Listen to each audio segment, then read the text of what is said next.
Thank you so much. Who's excited for fall weather? That's my mom working. So very proper Midwesterners. Very excited about that. So thank you all so much for joining us today. The show is about to begin. But before it does, I wanted to talk to you a little bit about what you are about to see, so you know what to expect. So you're about to see a training session with some of Como's pinnipeds. Who here has heard the word pinniped before? Trying to spread the word. I've got a few. All right. How many of you heard that word for the first time in the last 10 seconds? All right, that's okay. I love learning new words, and I'm excited to spread the word to you. So this is a fancy word that just means fin-footed. Pinnipeds are a group of mammals. They have flippers or fins instead of feet or paws. And here at Como, we have 2 of the 3 kinds of pinniped you can find in the world. Here at Como, we have seals. Here we have 2 harbor seals, Cash and Killian, as well as Wally, our one and only gray seal, who's pretty amazing. And we also have sea lions. Here at Como, we have 3 California sea lions, and I've seen at least one. Very excited to see you in a moment. Yes, I know. So we are very excited back there. We are all stoked for the show. So we have 3 California sea lions. We have 2 7-year-olds, Nico and Poppy, as well as our 15-year-old Subi, who is the current Sparky. So we have a couple of cool things here, but there is one other thing to kind of, I always forget what they are. You guys can help me out. Maybe you're good at charades. I don't know. All right. So they're big, like polar bear size.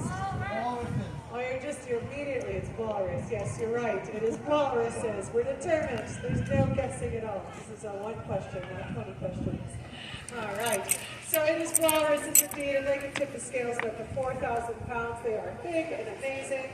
We don't have it here at Como, but we do have some amazing other pinnipeds who also share many of their awesome adaptations. And we're excited to share them with you today. As they work their way to front stage, let's give them a round of applause and get them pumped up.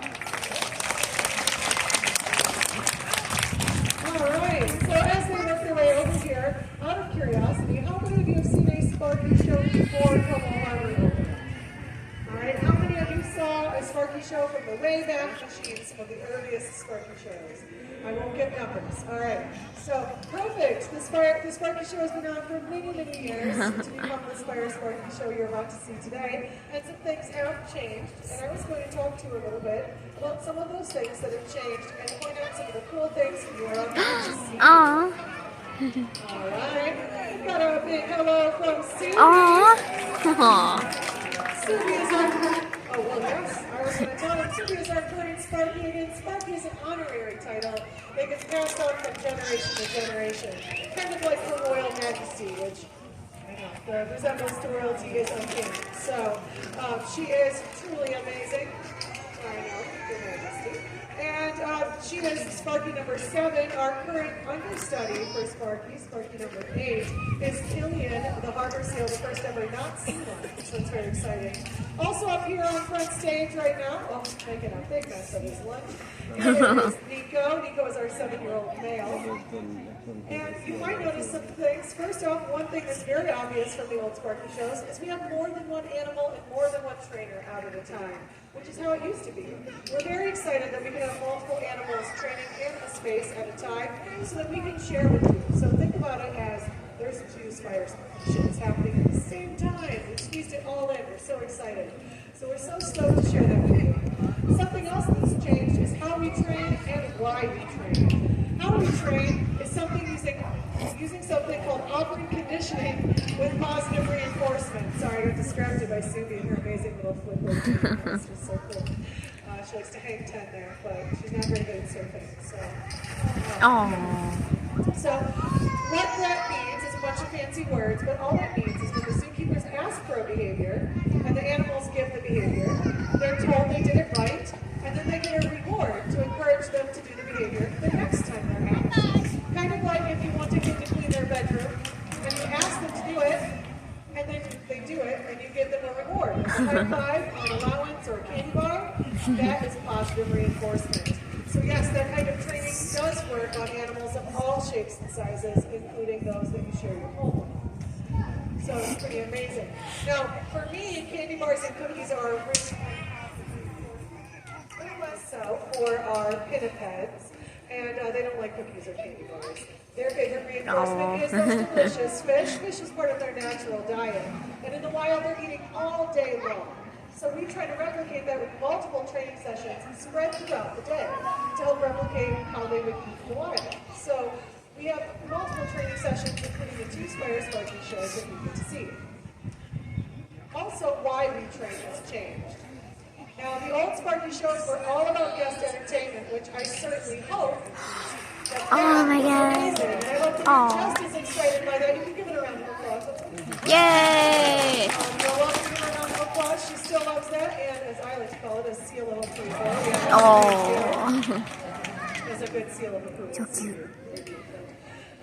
But seal line of approval. Oh. Okay. All right, now we still want you to be having an awesome time, but the reason we train isn't for guest entertainment. It's really for something called animal husbandry, which is a fancy word for animal health care. I know I sometimes get nervous if I go to the doctor or the dentist, but since I speak people, I can talk to my doctor, and they can talk to me, and I can tell them how I'm feeling, and they can tell me what's going to happen, and it's not too scary. And maybe that's how you feel when you go to a doctor too, and you're able to talk to them too. Do you think sea lions are able to talk to their doctor, a veterinarian? No, as you've heard, sea lions are really good at speaking sea lion, and to my knowledge, that wasn't an elective or vet. Yes, could take in high school. Yeah, that was beautiful. His platinum career is what you see, so exciting. So, they aren't able to speak to us, but we're able to make part of their everyday medical procedures part of their everyday training, so that it's not surprising or scary. You might have noticed that a lot of our training allows our animals to sit still in place, to become presenting parts of their body, and to help with all sorts of behaviors, both in and out of the water. Our pinnipeds are comfortable participating in voluntary eye drops, toothbrushing and tooth exams, and even voluntary vaccines and ultrasounds. So this is a really great way for us to have them participating in their healthcare and having it be a really positive experience. It's also a great way for us to assess how our animals are moving. You've been able to see Soupy moving in and out of the water, as well as Nico. Sea lions are much more agile on land than seals. They're able to rotate those hips, they can move backwards, they can walk around with their flippers. Their seals, on the other hand, they're a little less agile on the ground. Now you're just showing off, Soupy, that's not fair. Seals look a little bit more like a bear stuck in a sleeping bag. They kind of reach more around. Where sea lions look a little bit like a bear trapped in the water.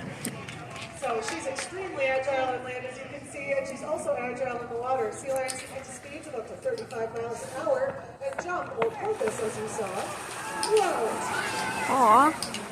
It sure makes some waves. So they're pretty amazingly fast. Being able to see how our animals are moving helps us make sure if there is something uncomfortable, we notice it right away and can provide preventative care at all possible. This is extra important for animals like Sumi. She's a rescue from the wild after a shark bite left her permanently non-releasable in the wild. So she's got a great home here, and keepers watching out for her and making sure she's comfortable. As you can see, she is as spry as ever.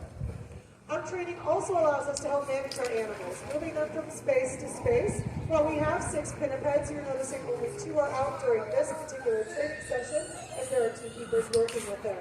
And I don't know about you, but I hate taking a test while someone's juggling next to me.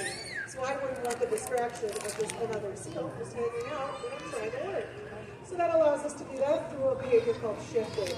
And we've shifted some of our seals and sea lions behind the scenes, and they'll be back out in a little bit. I'm going to practice this with my own shifting behavior and see if I can do it myself. See? It's a new one for me, so bear with me, okay? I go down the steps. Nailed it. Awesome. All right. We didn't even give me a finish. All right. So we're able to move our animals from space to space, and training is also a great way for our animals to be physically and mentally engaged, just like they would be in the wild. In the wild, pinnipeds have lots of challenges facing from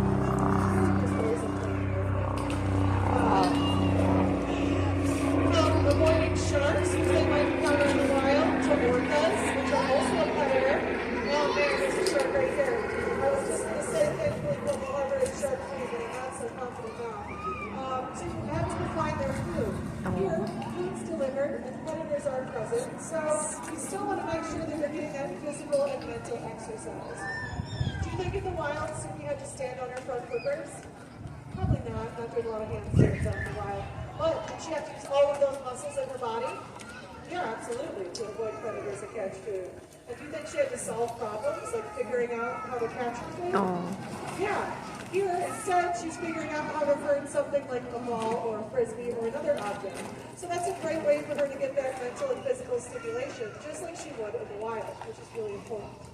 It's also a great way for us to share their awesome adaptations with you, so you get just as excited about pinnipeds and their conservation as we are, which is a big important thing for us. Another part of our training is it's entirely choice-based and entirely voluntary. I like to make choices, and so do our animals. And right now, so Subi is 15 years old, and she knows everything. Probably not everything, because she comes up with new things all the time that we get to